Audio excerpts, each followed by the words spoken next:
So I'm on the path to beating 1,000 video games in my lifetime, and these are the rules I'm abiding by on my journey so people know what counts and what doesn't.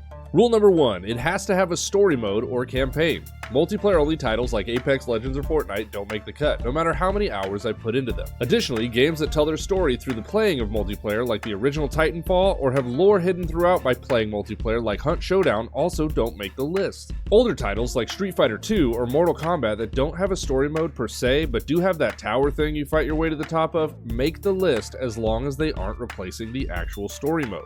And arcade games that just kinda end after you get so far like 720 will count, but endless games won't unless for example you reach the kill screen on Pac-Man, because that's an achievement all on its own. Rule number 2. I have to have started the game from the beginning and made it to the end. Games that I poured hours into but just couldn't pull the trigger on the final boss like Enchanted Arms or Sekiro, unfortunately don't count.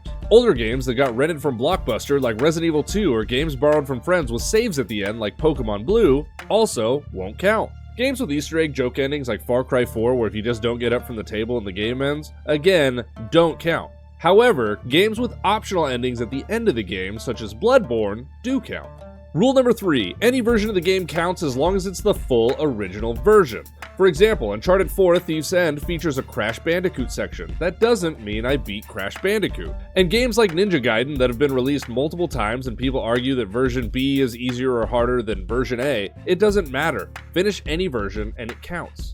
Lastly, rule number 4, each game only gets one entry on this list. If I added up all the playthroughs I've done through Mass Effect 1 and Star Wars Knights of the Old Republic, I would end up with 16 playthroughs, but each game only gets 1 credit.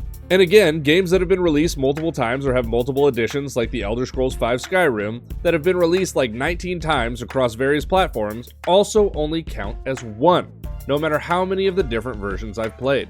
There is a caveat to this rule though, because occasionally games don't just get remastered like The Last of Us to the remaster, they get remade like Final Fantasy VII to the Final Fantasy VII Remake. This is going to be taken into consideration on a case-by-case basis, because even though the plot, characters, and setting are the same, the experience is largely different. Now, when I'm reviewing these games, I'm going to be going largely from memory, because anyone can just Google a synopsis of 1,000 games, but this list is the real deal. I'm going to do my best to stick to the rules, but some games might fall into a category I haven't thought of at the moment. So come along with me on the journey to 1,000 games, and be sure to comment your favorite games, or any games you're surprised haven't made the list.